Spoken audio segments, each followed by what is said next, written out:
पापा आपको डांटते थे अगर मिस्टेक होती थी. What were the biggest mistakes that you have made in the markets? आप बोल रहे हो पापा डांटते थे, मैं उसके पहले रोने लग जाती थी कि डांट पड़ेगी करके. मिस्टेक का टेंशन नहीं होता था, डांट पड़ेगी उसकी वजह से रोने लगते थे. जब मुझे प्रॉफिट होती है ना, सब आ जाते हैं इवन, मैडम आज तो आपने कमाया बहुत, पार्टी पार्टी पार्टी. लेकिन जब मुझे लॉस होता है ना तो कोई नहीं आता है, अरे मैंने आपसे पार्टी खाई थी, ये लीजिए लॉस के साथ थोड़ा सा शेयरिंग ले लीजिए. कोई आता है क्या? प्रॉफिट सपना है, लॉस अपना है. Acceptance is the biggest problem with us. We are not ready to accept the stop losses. We are not ready to accept that we have gone wrong. कि आप एक ट्रेड में कितना लॉस ले सकते हो. You have bought 1,000 shares with 10 rupees as a stop loss. Is that 10,000 affordable to you? Life is a reality. Death is a reality. Life is a dream. Profit is a dream. Stop loss is a reality. तो मैंने एक film में एक dialogue सुना था, अपुनिज भगवान है. तो पता सबको बोलते हैं कि भाई अपुनिज भगवान है. बाद में मार्केट बताता है नहीं, प्राइसेस आर गॉड, भाव भगवान है, आप भगवान नहीं हो. Covid time, May 2020. And what was the price? 30-31. 10x, 15x कितना हो गया? ये आप बताइएगा. Hello and welcome to the Bullish Minds podcast by Kotak Neo. आज हमारे साथ एक बहुत ही स्पेशल ट्रेडर है. ये ट्रेडर ने 4 डेकेड्स मार्केट में बिताए हैं. प्रॉफिट्स और लॉसेस दोनों देखे हैं. But she is the third generation in the stock market. None other than Jyoti Bhutia ma'am. Ma'am, welcome to the podcast. नमस्ते friends, thank you for calling me. Ma'am, जब भी हम ट्रेडिंग की बात करते हैं तो पहले तो लॉसेस ये शब्द सुनते हैं. सेबी का एक डेटा था जिसमें हमें पता चला कि 90% of traders lose money. Right. Ma'am, आप क्या बोलना चाहते हो? Why does this loss happen? मैं उसके पहले आपको एक बात बताना चाहती हूँ. जब कोई भी इस मार्केट में आता है तो उनके दिमाग में एक ही चीज़ होता है, mister Warren Buffett, mister Rakesh Jhunjhunwala, और उसी टाइप के थॉट्स लेके जब वो मार्केट में आता है उसी जोश के साथ, और यहाँ आके वो एकदम कॉमन सा ट्रेडर बन जाता है, इंट्राडे ट्रेडर बन जाता है. तो वो जो सपना लेके आया था, सबसे पहले वो सपना ही ख़त्म हो गया.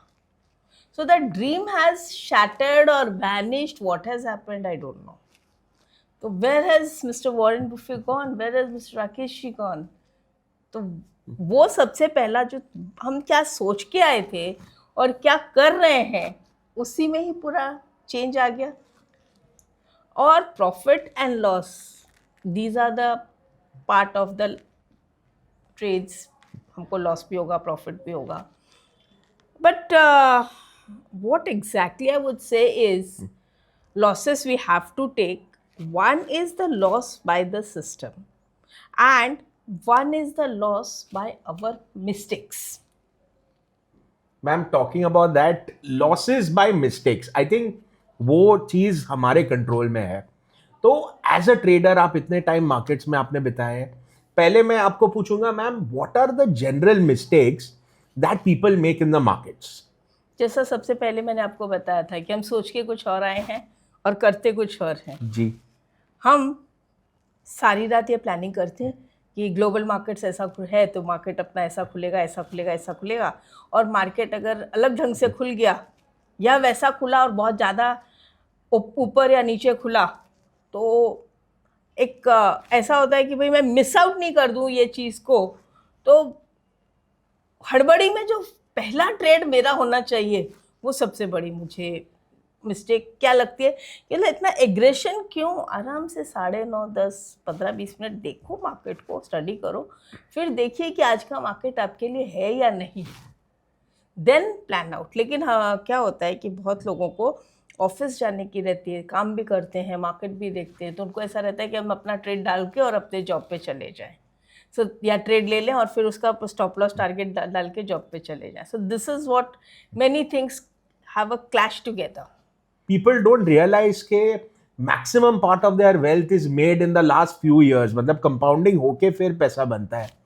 मैडम, इन्वेस्टर्स के लिए, अभी आप तो मार्केट में आए रिंग के टाइम पे, पहले मैं आपको रिंग के बारे में पूछूंगा. बताइए, for people like me, I was born after that.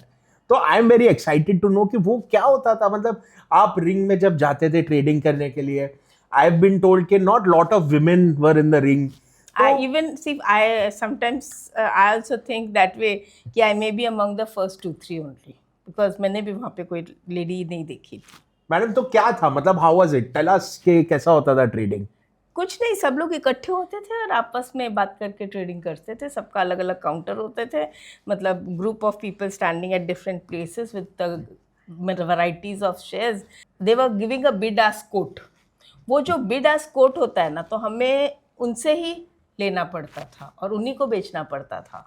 तो that was called as, they were called as jobbers and we were doing clientele business. और there were arbitrageurs like line business बोलते थे. यहाँ से लिया कैलकाटा, दिल्ली, मद्रास, ऐसे हम लोग ट्रेड करते थे. तो दिस टाइप ऑफ सब बाइंग एंड सेलिंग होती थी, not trading. Trading word use नहीं होता था तब. ये तो ऑफ लेट अभी ट्रेडिंग ही स्टार्ट हुआ, सब इन्वेस्टमेंट भूल ही गए. मैडम आप तो बहुत यंग थे जब आप ट्रेडिंग रिंग में आए थे. पापा आपको डांटते थे अगर मिस्टेक होती थी. आप हमें बताइए और व्यूअर्स को भी बताइए, you know, what were the biggest mistakes that you have made in the markets. आप बोल रहे हो पापा डांटते थे, मैं उसके पहले ही रोने लग जाती थी कि डांट पड़ेगी करके. मिस्टेक का टेंशन नहीं होता था, डांट पड़ेगी उसकी वजह से रोने लगते थे. See that is the girlish style. वो अब नहीं होता, लेकिन वो टाइम पे तो नया नया था तो डर लगता ही था. तो मिस्टेक्स जो होती थी वो वहाँ पे वो वाली मिस्टेक्स नहीं होती थी, क्योंकि तब नॉलेज में इतनी सारी इंफॉर्मेशन हमारे पास नहीं रहती थी जितनी आज है. दो I started my technicals in 1990, but the thing was कि व्हेन आई स्टार्टेड टेक्निकल्स और हमने कुछ किसी को बताया कि भाई ये बाय कर लो, और वो क्लाइंट ने मेरे कहने पे बाय किया, उसको प्रॉफिट हो गया. तो फिर मुझे लगता था कि मैं सबको बताती हूँ और उसको अगर प्रॉफिट हो गया तो मैं भी करूँ. अब जैसे ही मैंने किया, काम खराब हो गया. ये मैं नहीं समझ पाती थी कि वो कमा रहा है, मैं क्यों नहीं कमा रही हूँ. लेकिन बाद में जब पापा ने बोला कि नहीं, जहाँ तुम क्लाइंट का काम कर रही हो अपना मत करो. क्यों कि वो फिर क्या होता है, वो ट्रेड में बायसनेस आ जाता है. उस वजह से जब मुझे उसमें नेगेटिविटी भी दिखती थी तो भी मैं उसे एक्सेप्ट करने को तैयार नहीं थी. Acceptance is a biggest problem with us, and that is the place where we make our biggest losses. We are not ready to accept the stop losses. We are not ready to accept that we have gone wrong. We are not ready to accept that the prices will not come up.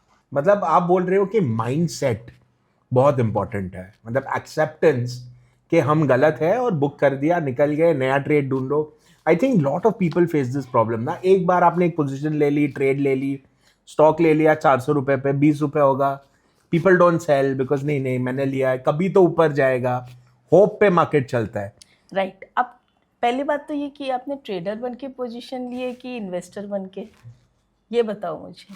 Madam I think 90% हमारे जो traders होते हैं वो stock लेके फिर investor बन जाते हैं, लॉन्ग टर्म इन्वेस्टर. बराबर है. तो हम जो बात करते हैं कि हम लॉन्ग टर्म इन्वेस्टर बन गए और जब भाव आएगा या प्राइस वापस ऊपर आएगा तब बेचेंगे, उतने टाइम का जो हमारा इन्वेस्टमेंट कॉस्ट है, अपॉर्चुनिटीज जो हमने वैराइटीज ऑफ खो दी, उसका क्या. तो इसका मतलब वापस मैं उसी पे आऊंगी कि we are not ready to accept that we have gone wrong. Correct. And I think जो आपने बताई बात, I think very very important, right. If a 100 rupees stock becomes 20, it is not only a 80% fall that you have seen, but उसके बाद वो stock को 500% होना पड़ेगा for it to come back to 100, and that is what you are betting on at 20. मतलब वो अगर कोई भी ट्रेडर इन्वेस्टर समझ जाए तो माइंडसेट चेंज हो जाएगा. नहीं, इन्वेस्टर या ये बात नहीं करूँ, ट्रेडर उधर आके एक और गलती करता है. वो क्या है कि जैसे उसने 100 पे लिया ना, वो फिर वापस उसको 60 पे लेगा, फिर वापस 40 पे लेगा, फिर 20 पे लेगा. वो ये भूल जाता है कि ये स्टॉक अच्छा नहीं है. और वो जो एवरेज करते करते करते उसकी जो पोजीशन होती है ना, कि फिर जब रियल में एवरेज करने की टाइम आती है, वहाँ पे उसकी पोजीशन ही नहीं है एवरेज करने की. और कभी कभी तो ऐसी सिचुएशन हो जाती है कि उसको मजबूरीवश उस स्टॉक से निकलना ही पड़ता है, और फिर बाद में वो भी कहते हैं कि भाई जिस दिन मैं निकला उसके बाद से वो चलना शुरू हो गया। मैडम, आपने जो बताया कि for a investor it's very important to know कि हमें कहाँ एवरेज करना है, कहाँ पोजीशन बढ़ानी है। मैं आपको पूछना चाहता हूँ, मैं भी मार्केट में हूँ 20 ईयर्स से, and I have heard a lot of people ask this question कि कब लेना चाहिए।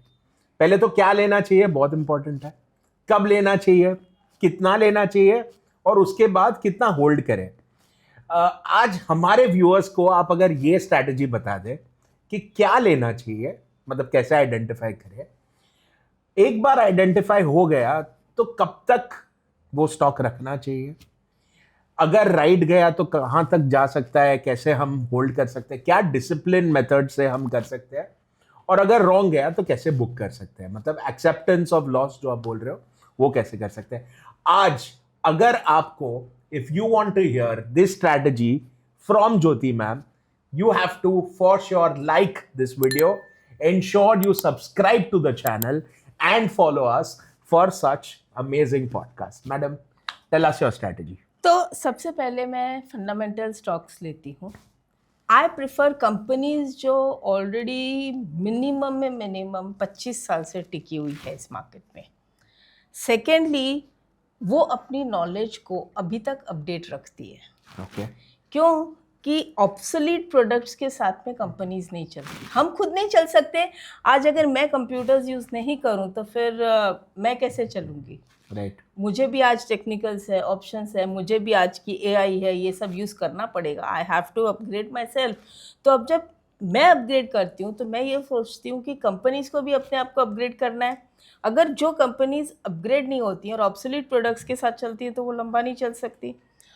तो कंसिस्टेंटली जो कंपनी ग्रो हुई है और अपने आप को अपग्रेड किया है, they are fundamentally sound. In that I look at technicals and if I see them either at support or at breakout, then I will take the position. Madam, acceptance तो एक बहुत बड़ी प्रॉब्लम है। I think users भी connect कर पाएंगे कि कभी आर ईगो सेज दैट नहीं, ट्रेड तो राइट ही जाएगा, थोड़ा रॉन्ग है बट आगे जाके राइट जाएगा। अरे भाई, एक्सेप्टेंस हमारी रियल लाइफ की भी प्रॉब्लम है। आज हमारी फैमिली हो, हमारे कलीग्स हों, अगर किसी ने कुछ बोल दिया ना तो we are not ready to accept that. मुझे कैसे बोल दिया, तो वहीं से आके जब वहाँ पर वो आ सकता है तो ट्रेड में जब वो ले लिया ना तो पैसा जाता है। और वहां और भी बुरा लगता है, when money goes it's a bigger learning. Madam, one big question, आप इतने लोगों को सिखाते हैं, इतने लोगों की मिस्टेक्स भी देखते हैं, और क्या मिस्टेक्स है जो ट्रेडर्स नॉर्मली करते हैं? Over confidence. अभी जैसे मेरे 2 ट्रेड या 3 ट्रेड कंटिन्यूसली राइट गए और उसमें पैसा आया, तो मैंने एक फिल्म में एक डायलॉग सुना था, अपुनिज भगवान है। तो पता सबको बोलते हैं कि भाई अपुनिज भगवान है, बाद में मार्केट बताता है नहीं, प्राइसेस आर गॉड, भाव भगवान है, आप भगवान नहीं हो। और वहीं से जो उल्टी मार पड़नी शुरू हो जाती है, that no one can stop. So I think जो आप बता रहे हो कि व्हेन 1-2 बार आप राइट गए और फिर आपने पोजीशन साइजिंग में ऐसा ट्रेड ले लिया कि यू मेड अ लॉस। आपने क्या किया मुझे नहीं पता, पोजीशन साइजिंग आपने चेंज कर दी या आपने रीडिंग ही हर तरह से अपने हिसाब से करनी शुरू कर दी, मार्केट की नहीं सुनी। शुरू में आपने मार्केट की सुनी, बाद में फिर आप अपने ही धुन में चलते गए। That anything can happen. Madam, coming to position sizing, as a retail trader, as a new trader, एक क्वेश्चन रहता है, मेरा इतना कैपिटल है, मैं 10 लाख से मार्केट में लेके आया, 5 लाख लेके आया, 1 लाख लेके आया, क्या होना चाहिए मेरा एक position size? How would you help that कि मैं नया ट्रेडर हूँ, कुछ पैसा लेके आया, मैंने अकाउंट में डाला, अभी पर ट्रेड में कितना पैसा डालूं?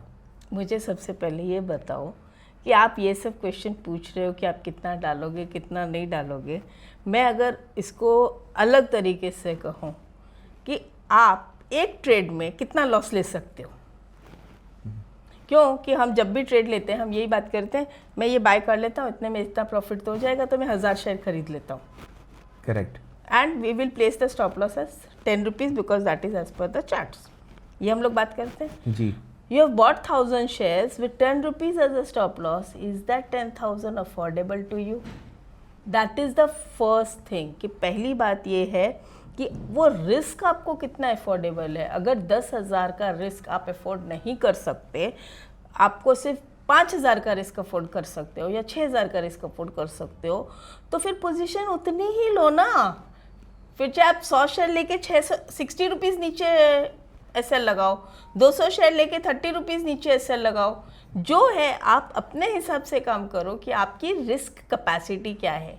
और जहाँ तक मैं कितना कैपिटल डालूँ, मैं कैसे बताऊँ आपकी रिस्क टेम्परामेंट क्या है आपका ट्रेडिंग का। मैं तो बोल दूँगी कि भाई चलो इतना लगाओ, क्या आपकी पोजीशन है, आप उसको डाइजेस्ट कर पाओगे? तो वो सबसे इम्पोर्टेंट है कि खुद को जानो। आई थिंक ये बहुत ही इंपॉर्टेंट है मैडम, जो आप बताए कि you should know how much risk you can take and get sleep at night. First you analyze yourself. What is your temperament? अभी आपके पास लेटर से as a retailer and a newcomer आप 5 लाख रुपए लेके आए या 1 लाख रुपए लेके आए। मैंने मार्केट में सुना है कि भाई वो 1 लाख रुपए लेके आया, 2 महीने में पूरा ख़त्म। 1 लाख रुपया ऑप्शंस बाइंग में ख़त्म। बोला हाँ, उतना उन्होंने ट्रेड कर दिया, 10 लॉट ले लिया, 20 लॉट। तो पहले आप ये तो देखो कि 1 लाख पूरा डूब गया तो क्या आप उसकी रिस्क उठा सकते हो? आपको कोई प्रॉब्लम नहीं है, वो पैसा डूब गया तो डूब जाने दो। क्या बोलते हो? अगर नहीं तो पहले आप यहाँ आओ कि मैं 5,000 की रिस्क ले सकता हूँ। अगर आप 5,000 की रिस्क ले सकते हो तो 10,000 के कैपिटल से स्टार्ट कीजिए और उससे आप कम से कम 10,000 का एटलीस्ट 1,000 तो प्रॉफिट बना के दिखाइए। If you can make 11,000 means 10,000, if it becomes 11,000 you are making a profit of 1,000. फिर slowly keep on adding 5,000 5,000 और जिस दिन losses start हो जाए ना, start reducing your capital also. नहीं तो capital कब ख़त्म हो जाएगा पता भी नहीं चलेगा। बैंक बैलेंस तो ऐसे उड़ता है ना जैसे स्टीम उड़ के कारण है ना, पानी उड़ जाता है। Madam you know one question कि आपने बताया कि स्टॉप लॉस इतना ही रखो जितना लॉस आप बेयर कर सकते हो। आपने स्टॉप लॉस मेंशन किया, मुझे आपको पूछना है स्टॉप लॉस पहले, how important is a stop loss in a trade, पहले वो क्वेश्चन। और सेकंड, जब आप डिसाइड करते हो कि आपको स्टॉप लॉस रखना है तो आइडियल स्टॉप लॉस क्या होना चाहिए, और अगर स्टॉप लॉस लगे तो क्या नॉर्मली क्या होता है, प्राइस नीचे जा रहा है स्टॉप लॉस, तो आप स्टॉप लॉस मूव कर रहे हो कि नहीं यहाँ से तो गुम जाएगा, तो डिसिप्लिन क्या होना चाहिए स्टॉप लॉस में? आपका पहला क्वेश्चन स्टॉप लॉस क्यों लगाना चाहिए, right? How important is the stop loss? Can I ask you one question? How important is money to you? Very. तो चला जाएगा तो आपको दुख नहीं होगा? बहुत। तो फिर अगर मैं कहती हूँ स्टॉप लॉस लगाओ, मतलब लॉस को स्टॉप करो। आपने इंश्योरेंस ले रखा है जी, टर्म प्लान, yes. क्यों ले रखा है? रिस्क से बच, मतलब किसके रिस्क से बच रहे हो? Loss of life. तो उससे आपको क्या होगा? लॉस ऑफ लाइफ के रिस्क आपको कोई प्रॉब्लम नहीं है, Family. आपके जाने के बाद किसी को मिलेगा पैसा, करेक्ट, राइट? यस। लेकिन आपने अपना ये प्रिवेंशन कर रखा है ना, यस, क्यों? ताकि फैमिली सफर ना हो। अगर आप यहीं रहे 90 साल 100 साल तक तो ये पैसा पूरा वेस्ट हो गया। लेकिन फिर भी आपने एक स्टॉप लॉस के हिसाब से ये प्रीमियम हर साल दे रहे हो। करेक्ट। वैसे ही पोजीशन के अंदर अगर मैंने स्टॉप लॉस नहीं लगाया और पैसा चला गया तो ये फाइनेंशियल रिस्क में मुझे कौन पैसा देने आएगा? देखो, जब मुझे प्रॉफिट होती है ना, मेरे फ्रेंड्स मेरे घर पे आ जाते हैं, मेरी फैमिली के सब मेंबर्स आते हैं, ज्योति पार्टी सब आ जाते हैं। इवन मैडम आज तो आपने कमाया बहुत, पार्टी सब आ जाएंगे। लेकिन जब मुझे लॉस होता है ना तो कोई नहीं आता है, अरे मैंने आपसे पार्टी खाई थी, ये लीजिए लॉस के साथ थोड़ा सा शेयरिंग ले लीजिए। कोई आता है क्या? तो फिर लॉस याद रखना, लॉस में अकेले हो। मैं सबसे कहती हूँ, और आपके सेशन में भी कहा था, प्रॉफिट सपना है, लॉस अपना है। तो मैडम आपका जो डायलॉग है, I think very very straight and clear. What is reality? Life is a reality और life is a dream? Life is a reality. No, life is a dream. कहीं भी आपने पढ़ा है life is a reality? Feel तो किया है life. Death is a reality, life is a dream, profit is a dream, stop loss is a reality. So I think this is the biggest learning for us as traders, right? Loss is something you have to carry with you. Accept losses, ठीक है? Stop loss लगाना है, बहुत ही important है. पैसा बचाओ और फिर पैसा कमाओ. दूसरी बात, अब हम में से स्टॉप लॉस प्लेसमेंट की बात करते हैं। तो मैं क्या करती हूँ, लेट अस से मैंने 100 शेयर्स खरीदा, I am talking on a pure retail पर से, राइट? तो मैंने 100 शेयर खरीदा वर्थ 10,000 रुपीज़। उसमें मेरा रिस्क कितना है? 2,000। मैंने पहले ये डिसाइड किया कि मैं कितना रिस्क ले सकती हूँ, उसके अकॉर्डिंग मैं क्वांटिटी डिसाइड करती हूँ। राइट। इस तरह से मेरा स्टॉप लॉस लगता है। तो अब मैं क्या करूँगी, जैसे ही मुझे 2,000 की प्रॉफिट होगी, मैं 50% पोजीशन स्क्वायर ऑफ कर दूंगी to cover the stop loss. अच्छा, कि स्टॉक वहां से वापस नीचे आ गया। अगर मेरा स्टॉप लॉस हिट करता भी है तो मुझे लॉस नहीं होगा, और फिर 25% में और उसके ऊपर कवर करती हूँ, और बाकी का जितना हो सके फ्री का शेयर्स मैं बेचती दी हूँ till there is a negative news in the company. I think ये एक बहुत बढ़िया स्ट्रैटेजी बन सकती है मैडम, जो इन्वेस्टर्स है उनके लिए। पर इसमें ऑब्वियसली मुझे बहुत, क्यों ट्रेडर्स के लिए क्यों नहीं हो सकती? Traders madam don't want to wait so much, I think. Let me say traders make some money, absolutely, right? Only 10%. Let's say they become knowledgeable, and Right. now we have changed the figure to 25% people making profits. Right? Okay? अब उन्होंने profit कमाया। अच्छा, सारे 90% आप जो loss की बात कर रहे हो ना, ये हर ट्रेड में लॉस नहीं करते हैं, प्रॉफिट भी करते हैं। राइट। एम आई राइट? हर ट्रेड तो आपका लॉस नहीं होता है, आप प्रॉफिट करते हो तभी तो मार्केट में हो ना। तो जब भी आपका प्रॉफिट होता है, उससे आप 50% घर ले जाओ और 50% से कोई ब्लू चिप कंपनी को डीमैट में ले लो, ताकि पोर्टफोलियो भी बढ़ता जाए सिंपल। और ट्रेडिंग से आपका पैसा भी आते जाए। तो जब आपका कभी लॉस हो भी गया तो दीज शेयर्स जो ग्रो भी हो गए, तो they are there to help you. And जब डीमैट में शेयर्स होंगे तो आपको उनकी वैल्यू पता चलेगी, और स्लोली आप डे ट्रेडर से इन्वेस्टर भी बन जाएंगे। नॉट अ फोर्सफुल इन्वेस्टर कि मतलब शेयर गले पड़ गया तो आप इन्वेस्टर हो, आप खुशी से इन्वेस्टर बन जाओगे। और madam you know, I also follow this, मैंने आपसे ही सीखा है।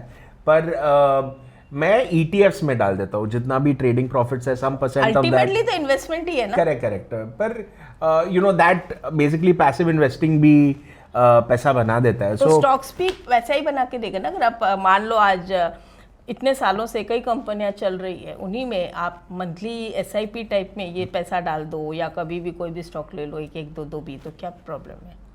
राइट। मैडम, ये जो स्ट्रैटेजी है आपकी, आई थिंक इन्वेस्टर्स और ट्रेडर्स दोनों को बेनिफिट करेगी। तो आप हमें, हमारे व्यूअर्स को चार्ट से सिखाओ कि how do you do disciplined investing and disciplined trading with when to put stop losses, when to book our money। और हमारे viewers भी बहुत excited है। If you really like what you learn now, don't forget to like our video, put a comment, tell us कि आपने क्या सीखा यहाँ से, what was your biggest learning। I would also suggest one thing कि अगर आपको इससे नॉलेज मिल रही है तो share it to maximum people, so all your friends can also learn this and avoid losses. I'll basically use horizontal supports, or wherever there are two data points there or swing points, I will use them as support and resistance.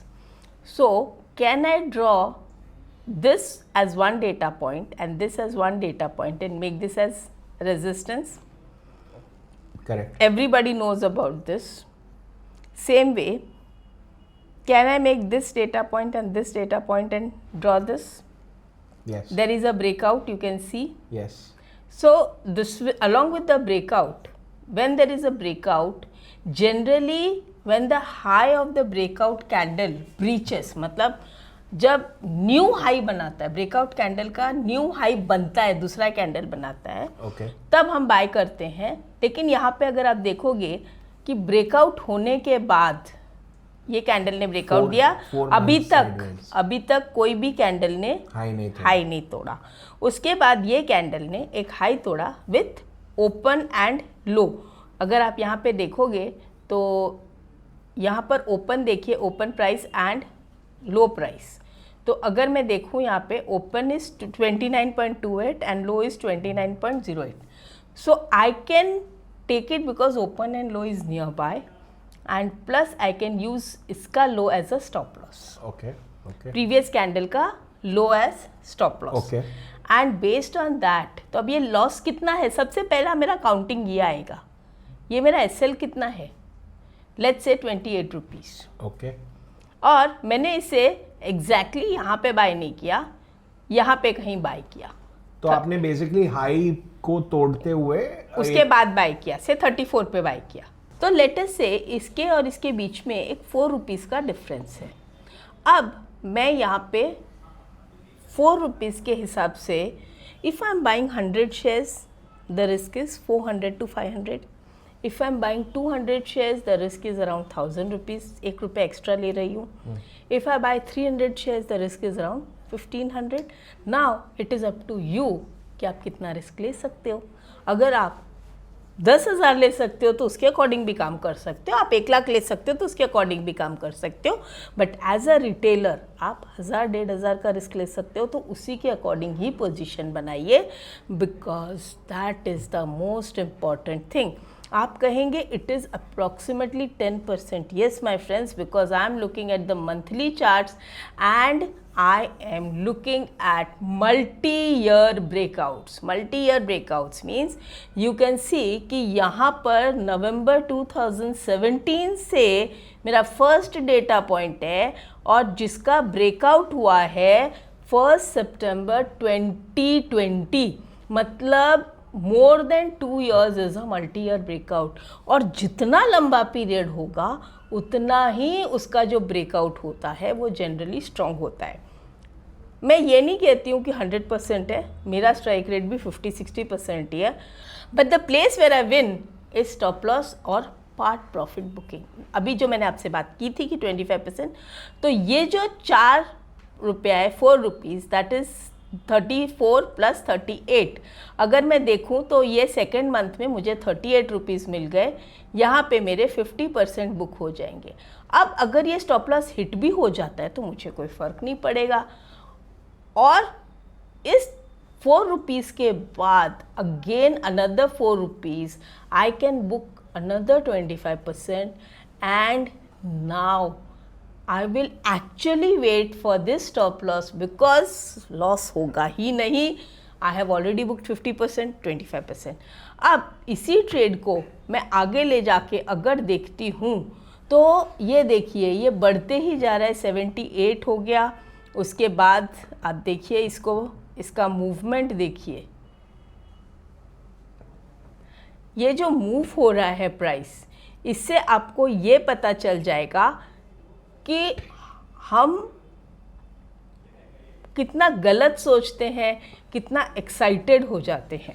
अब हम यहाँ पे excited नहीं होके एक चीज़ और सोच सकते हैं, जहाँ जहाँ पे मंथली में आपको ओपन लो मिल रहा है, जैसे ये एग्जैक्टली ओपन लो है मंथली का, if you check right, yes, तो let me go to that place and I will go to daily, right? So which was this month? This month was April. I'll go to daily, April. Yes. So April starting is here. This is open and low, yes, right? Can I draw a trend line over here or a horizontal line over here? yes, Right? Horizontal line does not require 2 data points.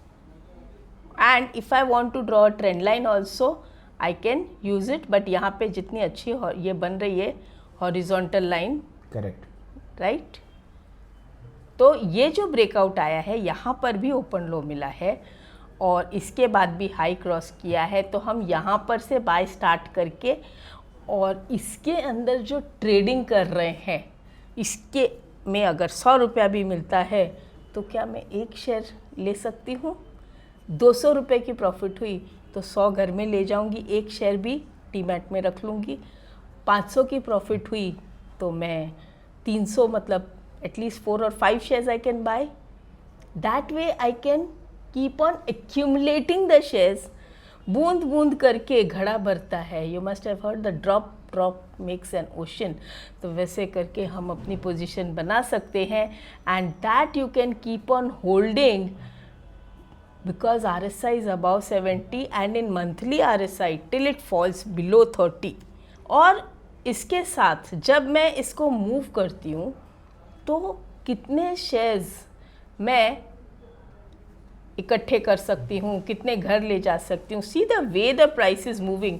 कई बार हम ये देखते हैं कि मैंने अगर वो साल में इतने शेयर्स ले लिए थे तो इतने हो गए।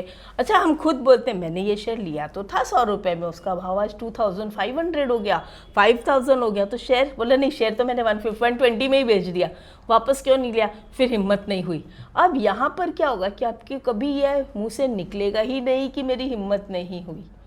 क्यों? क्योंकि ये धीरे धीरे धीरे ट्रेडिंग के प्रॉफिट से मैंने इन्वेस्टमेंट का पोर्टफोलियो पार्ट पार्ट करके बनाया है। मैंने पूरा कैपिटल घर का नहीं डाला है। अब अगर कभी स्टॉप लॉस हिट हो गया तो मैं यहाँ से थोड़ा पैसा ले सकती हूँ, मेरे घर से कैपिटल नहीं जाएगा and that is how I can save my capital. So can you see the movement continue चल रहा है और मैं आपसे बातें कर रही हूँ। एंड ये देखिए आप, हम 2025 में स्टार्ट हो गए और the price is somewhere around 234 और हमारा ब्रेकआउट था। And if we see the price right now, somewhere it went to even 300 and means 498 or 400, whatever you want you can say. So this is the way what you can do the things you have started from here. Can you see that? अब आपको लगता होगा कि ये बहुत छोटा है, इतना सा है, लेकिन स्टार्ट करते करते बड़ा हो गया। जो न्यू कमर्स हैं उनके लिए ये है कि क्या ऐसी अपॉर्चुनिटी वापस नहीं आएगी? आप ढूंढिए, बहुत सारे स्टॉक्स हैं, उनमें आएगी ये अपॉर्चुनिटी। आपको ढूंढना पड़ेगा किस में ये ब्रेकआउट आ रहे हैं। Let us take this stock, see how much years breakout, ये कितना है? दिसंबर 2009 या जनवरी 2010। ब्रेकआउट कब आया? 21 and see the movement within a year 21 टू इन कब आया? जून 21, दिसंबर नवंबर 21, दिसंबर 21, जैन 22, अप्रैल 22, 122 का वॉट एवर एक्सिट हैपन्स। तो कभी कभी हम सोचते हैं हमारे हाथ में ये स्टॉक क्यों नहीं आया। ढूंढिए ये स्टॉक ढूंढने के लिए थोड़ी मेहनत करनी पड़ती है, थोड़ा होमवर्क कीजिए।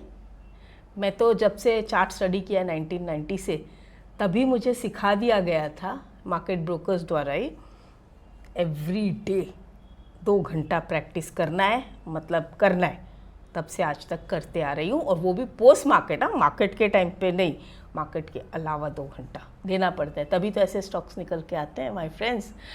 तो इसमें देखिए एक और चीज़ थी, मैं आपको दिखाती हूँ। और ये अब इसमें ब्रेकआउट के अलावा मैं आपसे बात करती हूँ। I will show you a beautiful thing in this. What can you see? It is at, let us say, multi-year support or price, and what is, it's the COVID times, May 2020, and what was the price? 3031. Everybody knows this stock very well. So 10x 15x कितना हो गया, ये आप बताइएगा। तो 5 साल में अगर कोई स्टॉक 10x 15x हो जाता है, अगर ऐसा कोई भी एक स्टॉक भी आपके घर में रह गया तो क्या कहते हो नरेश भाई? बस मनी मेड। देखो ऐसा है, मैं money made is secondary for me. सबसे पहली बात, मुझे इस मार्केट में आपने इंट्रोडक्शन दिया जो है 39 इयर्स, 3 डेकेड्स, 4 डेकेड्स, 3 जनरेशन्स, ये जो आपने इंट्रोडक्शन दिया, उसको मैं दूसरे तरीके से पुटअप करूं कि मैं अभी तक मार्केट में हूँ because of all the studies, अभी तक हूँ। तो अगर मार्केट में लंबे टाइम तक रहना है तो आपको ये स्टडीज़ पे ही आना पड़ेगा।